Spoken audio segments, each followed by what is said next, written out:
কৃষ্ণ কৃষ্ণ কৃষ্ণ হরে হরে হরে রাম রাম রাম হরে হরে। হরে কৃষ্ণ। সমস্ত গৌর ভক্তদের আমরা প্রীতি এবং শুভেচ্ছা জানাচ্ছি। তো অত্যন্ত গুরুত্বপূর্ণ এই ভজনটা, এটা শ্রী গৌড় মহিমা, মহাপ্রভুর যে মহিমা। মহাপ্রভুকে ব্রজেন্দ্রনন্দন যে শচীসুত হইল সেই, বলরাম হইল নিতাই। ব্রজেন্দ্রনন্দন শ্রীকৃষ্ণ এই কলিযুগে কলিজীবদের উদ্ধার করার জন্য উনি কী করেছেন? এই জগতে আবির্ভূত হয়েছেন শচীসুত হয়ে, শচী মাতার পুত্র হয়ে।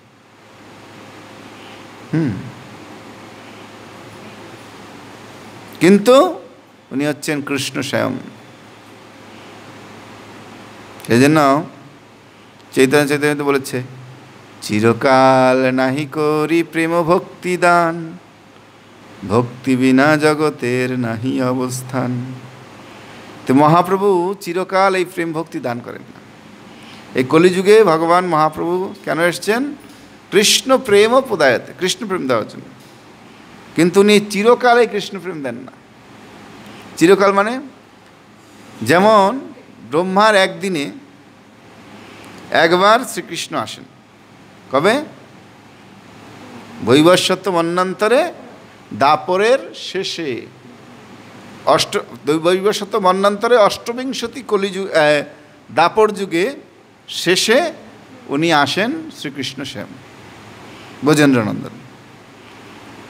আর তার পরপরই কলিযুগের সন্ধ্যায়, প্রথম সন্ধ্যায় মানে প্রথমে, কারণ আমাদের প্রত্যেক দিন 3খানা সন্ধ্যা হয়, জানেন তো? একটা হচ্ছে সকালে, সন্ধ্যা মানে সন্ধিক্ষণ, একটা পক্ষ থেকে মানে একটা যেমন রাতের থেকে দিনে আসার যে একটা সন্ধিক্ষণ, সেটা হচ্ছে সন্ধ্যা। দুপুরে সূর্য এক পাটের থেকে আর এক পাটে যাওয়ার যে সন্ধিক্ষণ, সেটা হচ্ছে সন্ধ্যা। আবার সন্ধ্যা দিনের থেকে রাতে পরিবর্তন হওয়ার যে সন্ধিক্ষণ, সেটা হচ্ছে সন্ধ্যা, ত্রিসন্ধ্যা। সেজন্য ত্রিসন্ধ্যা বলা হয়। তো এটা হচ্ছে কলিযুগের প্রথম সন্ধ্যা। প্রথম কলিযুগের আয়ু কত? 4,32,000 বছর।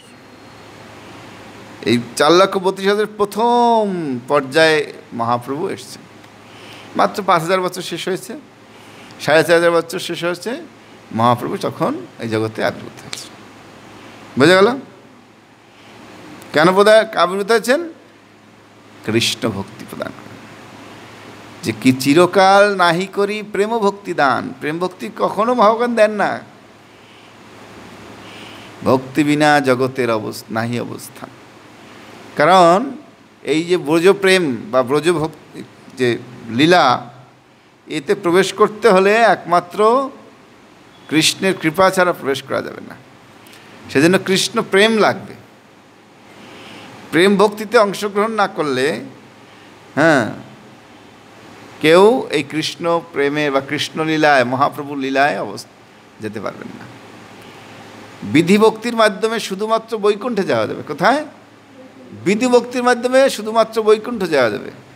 কিন্তু গোলকে কীভাবে যাবে ভক্তরা? একমাত্র এই মহাপ্রভুর লীলায়, মহাপ্রভুর সেবায়, মহাপ্রভুর ভক্তিতে যদি কেউ অংশগ্রহণ করেন, তাহলে তিনি একমাত্র গোলক বৃন্দাবনে যেতে পারবেন। আবার গোলক বৃন্দাবনের 2খানা প্রকোষ্ঠ আছে। গোলক বৃন্দাবন একটা নয়, গোলক বৃন্দাবনের 2খানা প্রকোষ্ঠ আছে। একটা হচ্ছে গোলক বৃন্দাবন, একটা হচ্ছে গোলক নবদ্বীপ। বুঝতে পারছেন? গোলক বৃন্দাবন আর গোলক নবদ্বীপ।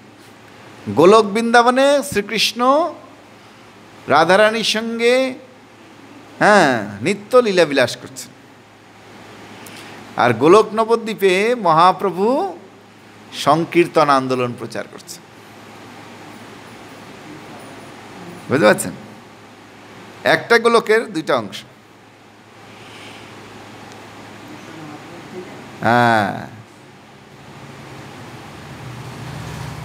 সেজন্য যিনি গোলক বৃন্দাবনে যদি প্রবেশ করতে চান তাহলে অবশ্যই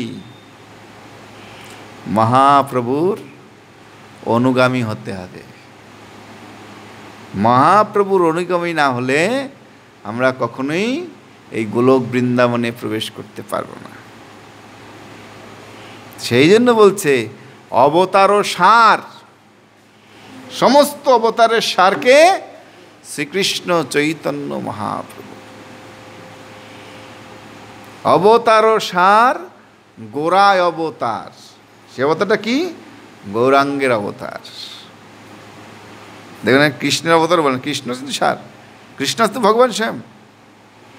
কৃষ্ণ মহাপ্রভুর মধ্যে পার্থক্য নেই, কিন্তু কৃষ্ণকে বলছেন না, মহাপ্রভুকে কেন বলছেন? সেজন্য রূপগোস্বামী বলছে নমো মহাবদান্যায়। বদান্যায় মানে বদান্য অবতার। বদান্য মানে দয়ালু। ওর মতো দয়াল আর কেউ নেই জগতে। কৃষ্ণ নটখটে ছিল। কৃষ্ণর কথা না শুনলে একেবারে তার আর জীবনে বাঁচা নাই। অকাসুর, বকাসুর, তৃণাবর্তাসুর, কাকাসুর, কংসাসুর, যতই অসুর ছিল সবাইকে কৃষ্ণ এক এক করে পাঁচরি মারছে। কিন্তু মহাপ্রভু কাউকে একটা মারে নাই। হ্যাঁ, কাউকে একটা টাচ করে নাই। সবাইকে কি করেছে? প্রেম দান করেছে। নমো মহাবদান্যায়। বদান্য মানে সবচেয়ে দয়াল, উদার। এজন্য বলছে যে যখন নিত্যানন্দ প্রভুকে মেরেছে জগাই মাধাই, হ্যাঁ, তখন নিত্যানন্দ বলছে আরে মেরেছিস কলছিস কেন? তাই বললে কি প্রেম দেবো না? আয় আয় আমার কাছে আয়। যে এত কৃপালু, এত দয়ালু এই জগতে আর কোনো অবতার। তাই কি বলছে? অবতার সার, যে সমস্ত অবতারের যে সার অবতার সে হচ্ছে গোরা অবতার। গৌরাঙ্গের মতো এইরকম অবতার এই জগতে আর নেই।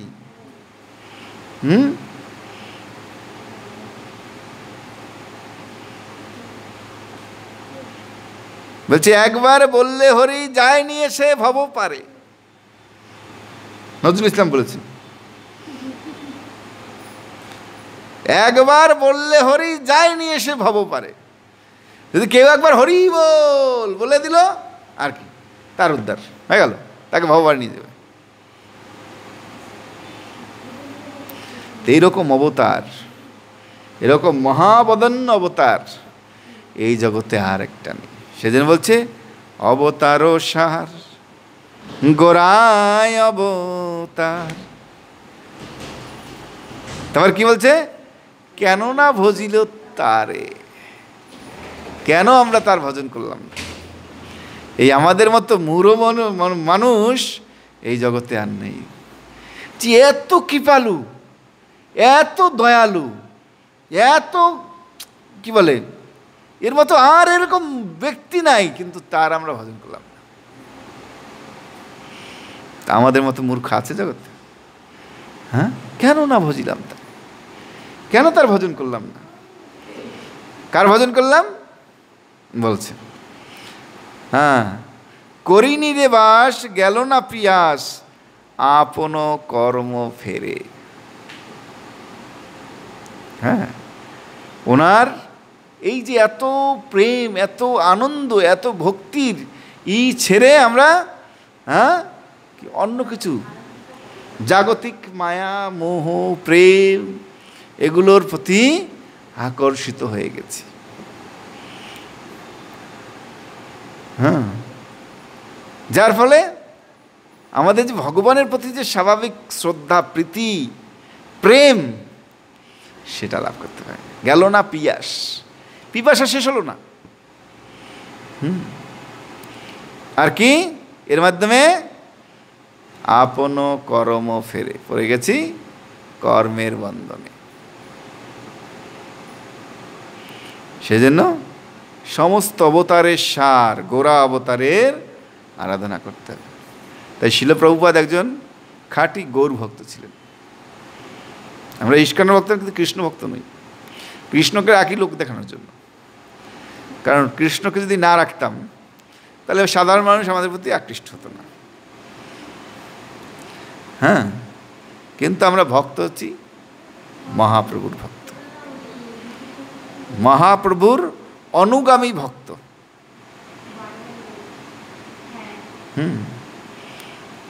যে ভক্তরা মহাপ্রভুর অনুগমন করেছেন সেই ভক্তের আমরা ভক্ত। সেই জন্য ইস্কন হচ্ছে রূপানুগ সম্প্রদায়ের। আমরা হচ্ছি রূপানুগ সম্প্রদায়। রূপানুগ মানে রূপ গোস্বামীর অনুগামী।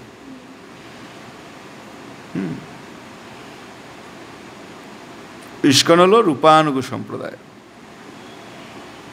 ব্রহ্মমধ্য, রূপানুগ, গৌরীয়, প্রভুপাদ সম্প্রদায়। রূপানুগের পর প্রভুপাদ সম্প্রদায়। সেজন্য এই যে মহাপ্রভু এত মহাবদন্য অবতার, তাকে কে বুঝতে পেরেছেন? শিল প্রভুপাদ। একমাত্র শিল প্রভুপাদ বুঝতে পেরেছেন যে আমার প্রভুর কে। তাই দেখুন তার যে অমৃত বাণী, ভারত ভূমিতে হইল মনুষ্য জন্ম যার, জন্ম সার্থক করি কর পর উপকার। যে ভারত ভূমিতে যার মনুষ্য জন্ম লাভ হয়েছে, তার কর্তব্য হচ্ছে পরের উপকার করা। কিভাবে? আগে নিজেকে সার্থক করে দেবে। এই নয় আমি ভক্তি টক্তি কিছু করবো না, আমি লোককে উপদেশ দেবো এই তুমি করো ওইটা, না ওই রকম না। মহাপ্রভু বলছেন নিজের জন্ম সার্থক করি করো উপকার। আগে নিজেকে পবিত্র করো, তারপরে দুসরকে পবিত্র করার চেষ্টা করো। বুঝতে পারছেন? এটা হচ্ছে মহাপ্রভুর পন্থা। হ্যাঁ, মহাপ্রভু নিজে পালন করবে না, আর একজনকে বলবে এই তুমি এটা পালন করো না। মহাপ্রভু বলছেন আচার করিয়া যে বা না করে প্রচার। আচার করে কিন্তু প্রচার করে না। প্রচার করিয়া যে বা না করে আচার। অনেকে প্রচার করে খুব, কিন্তু নিজে আচরণ ঠনঠন, কিছু আচরণ করে না। মা বলছে আচার প্রচার দুই কার্য, তিনি জগতের গুরু তিনি জগতের আর্য। আচার প্রচার দুই কার্য যিনি করবেন একসঙ্গে, তিনি হচ্ছেন জগতের গুরু। আর সে হলো কে? শিল প্রভুপাদ। করিনি রে বাস গেল না পিয়াস, আপন কর্ম ফেরে। আমরা কর্মের ফেরে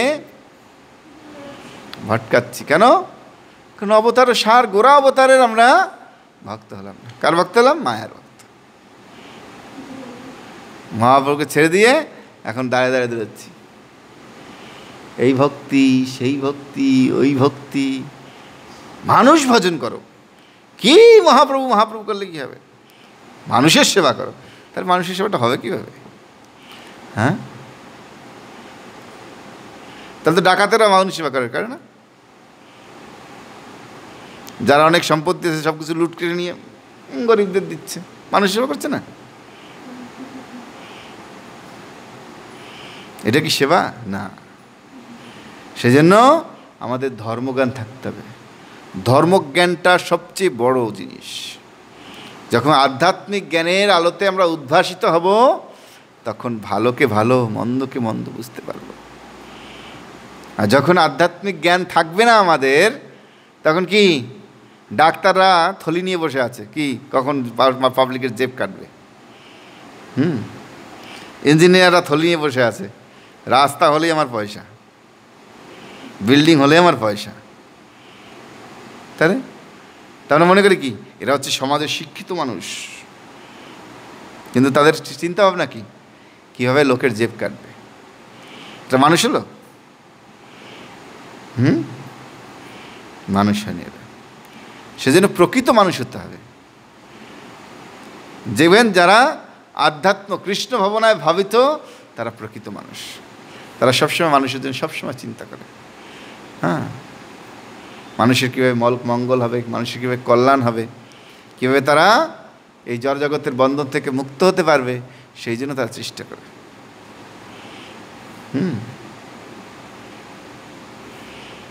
জলের মধ্যে থেকেও জলপান করতে পারছে না। করি নীরে বাস গেল না পিয়াস।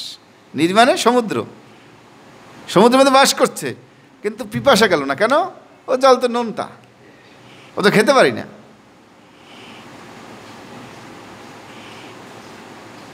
তাই ভক্তির জগতে থেকে যদি ভক্তি না করি তাহলে এই ভক্তির লাভ আমাদের কখনোই মিলবে না।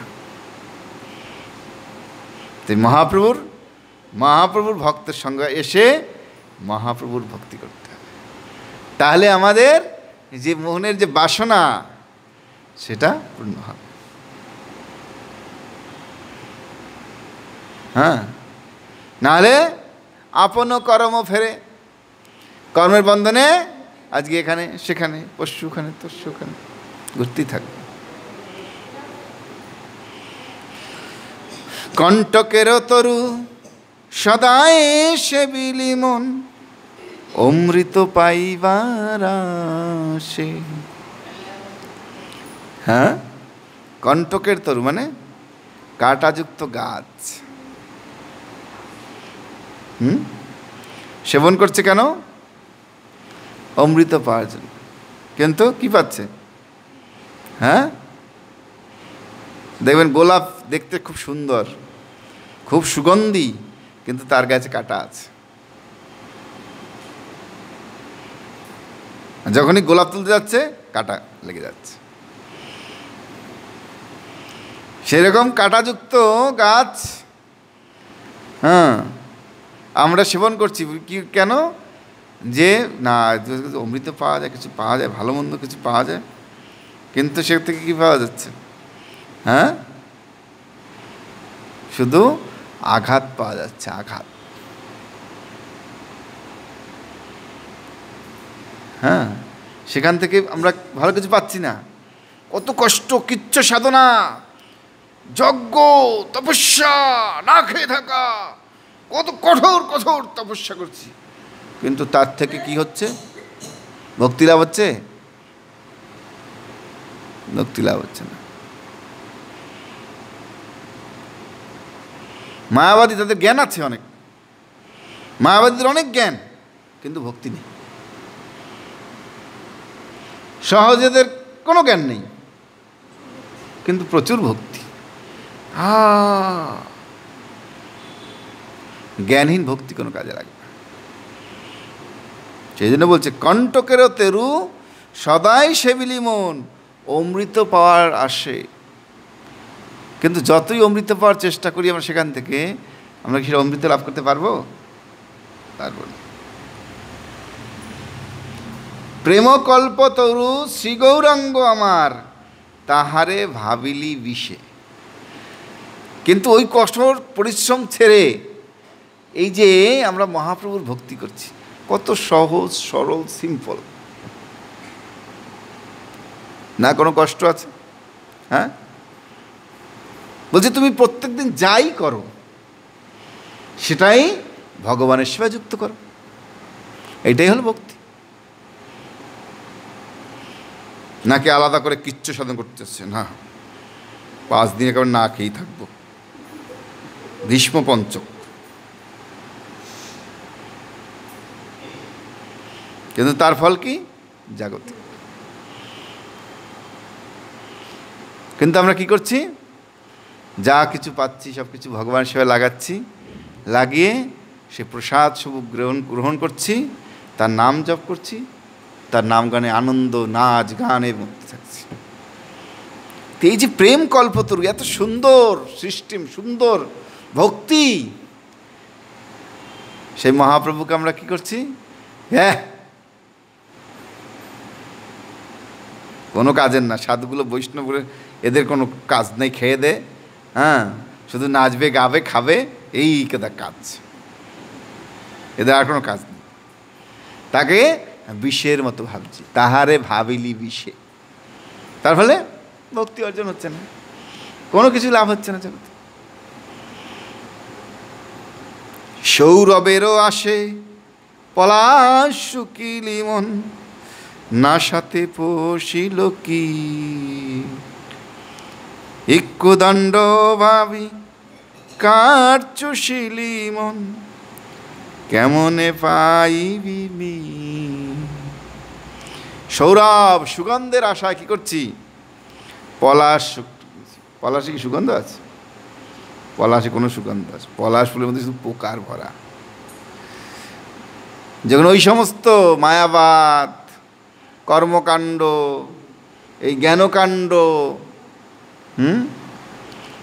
তাকে যখন আমরা একেবারে কত সুন্দর, হ্যাঁ, পুজো করলেই মদ পাওয়া যায়, পুজো করলেই মাংসের ছড়াছড়ি, এত সুন্দর করে আমরা পুজো করছি, এত আনন্দ করছি, তার ফলে কি হচ্ছে? হ্যাঁ, বলছে যে এই এত সুন্দর করে আমরা লক্ষ লক্ষ কোটি কোটি টাকা খরচা করে এই সমস্ত করছি, তার ফলটা কি? Zero, zero. কারণ কলিযুগে ওই সমস্ত কিছুর ভক্তির কোনো ফল নাই, জিরো ফল। হ্যাঁ, কর্মকাণ্ড থেকে আপনি অনেক কিছু পাবেন, জাগতিক লাভ।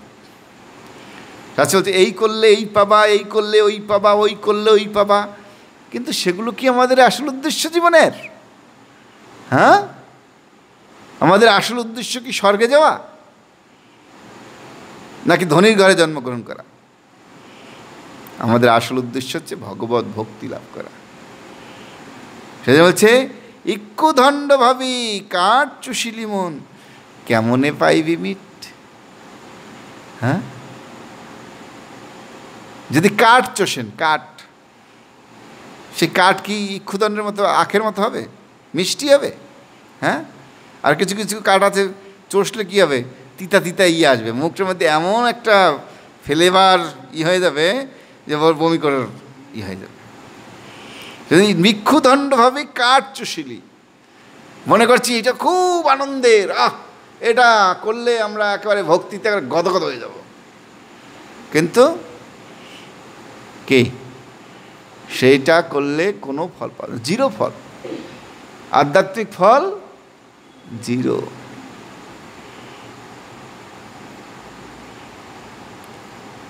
বলছে হার বলিয়া গলায় পড়িলি মন, সমন কিঙ্কর সাপ। মহাপ্রভু বলছে কর্মকাণ্ড জ্ঞানকাণ্ড সকলে বিষের ভাণ্ড, অমৃত বলিয়া যে বা খায়, নানাজনী ভ্রমণ করি কদর্য ভক্ষণ করি, তার জন্ম অধপথে যায়। এটা কি বলছে? হার বলিয়া গলায় পড়িলি মন, সমন কিঙ্কর সাপ। যেটাকে এত মধুর বলে গ্রহণ করেছি, পুজো পুজো পুজো, সেটা একদিন গলার ফান্দা হয়ে দাঁড়াবে। মহারাজ প্রাচীন বর্হি, উনি একজন কর্মকাণ্ডী রাজা ছিলেন। রাজা ছিলেন, কি করতেন? আজীবন কর্মকাণ্ডের পূজা করতেন, বলি দিতেন, যজ্ঞ করতেন, বলি দিতেন, যজ্ঞ করের বলি দে, যজ্ঞ করের বলি দে। তো কি হয়েছে? নারদ মুনি এসছে তার কাছে, মহারাজ কেমন আছেন? নারদ মুনি, আপনার আশীর্বাদে খুব ভালো আছি। হ্যাঁ, কারণ ওই সারা পৃথিবীতে যজ্ঞ করে করে সব সারা পৃথিবী আমি একবারে কি বলে কুশা আসনে ভরে দিয়েছি। সেজন্য একসময় পৃথিবীর নাম হয়ে গেছে কুশাবৃত, মানে সারা পৃথিবীর এমন কোনো জায়গা নেই যেটা কুশ নাই, মানে যেখানে যজ্ঞ করেছে ওইখানে ওই কুশের বিছিয়ে করেছে, ওখানে ফেলে দিয়ে রেখেছে, আর ওখান থেকেই কুশ, কুশ কখনো মরে না, ওখান থেকেই কুশ জন্মগ্রহণ করছে। সারা পৃথিবী কুশ কুশ কুশময় হয়ে গেছে। বলে দেখেন আমার সারা পৃথিবী কুষ্ময় হয়ে গেছে। বলে তুমি কি করেছো? বলে কেন যজ্ঞ করেছি। তুমি জানো তুমি যজ্ঞে কি করেছো? বলে কেন পশু বলে দিয়েছি যজ্ঞ উপলক্ষে। বলে তুমি তাকিয়ে দেখো। দেখছে আকাশ থেকে সমস্ত পশুরা তাকিয়ে আছে, ভেবে তাকিয়ে আছে। বলে তুমি মরবে আর তোমাকে ধরবে এসে, মরার সঙ্গে সঙ্গে তোমার শাস্তি চালু হয়ে যাবে। প্রত্যেক পশুকে যখন বধ করেছ, প্রত্যেক পশুর বদলে তোমাকে বধ হতে হবে। প্রাচীন বলি তো পাগলের মতো হয়ে গেছে, হায় হায় তাহলে এ কী করলাম আমি? হ্যাঁ, আমি তো ব্রাহ্মণদের নির্দেশে খুব যজ্ঞ করেছি, খুব বড় একেবারে বিশেষ কিছু করে ফেলেছি, কিন্তু এখন তো দেখছি গলায় ফাঁস পড়ে গেছে। হার বলিয়া গলায় পড়িলি মন, সমন কিঙ্কর সাপ। এখন তো সাপ গলায় পড়ে আছি, যে কোনো মুহূর্তে আমাকে ডসবে। বুঝতে পারছেন গানের মাহাত্ম্য? বুঝতে পারছেন তো? হ্যাঁ, শীতল বলিয়া আগুল পোহালি মন, পাইলি বজ্র তাপ। শীতল মনে করেছে যে না এই যজ্ঞ করলেই, এত কিছু করলেই, এত ধর্মানুষ্ঠান, এত লোককে খাইয়েছি, এই করেছি সেই করেছি, করলে কি মনে হয় আমি নরক যন্ত্রণা থেকে মুক্ত হয়ে যাব। কিন্তু তার ফলে কি হয়েছে? বজ্রের তাপ পেয়েছে, ওটাই বজ্র হয়ে তার মাথার উপর ভেঙে পড়েছে। তখন প্রাচীন বলি বলছে, প্রভু নারদ মুনি এখন আমি কি করব আপনি বলুন, এখন আমার কি করার আছে? তখন নারদ মুনি বলছে, সংসার ভজিলি, শ্রী গৌরাঙ্গ ভুলিলি, না শুনিলি সাধুর কথা। তুমি শুধু সংসার ভজন করেছো, গৌরাঙ্গকে ভুলে গেছো, যিনি এত সুন্দর পথ নিয়ে এসছেন, অবতার সার, গোরা অবতার।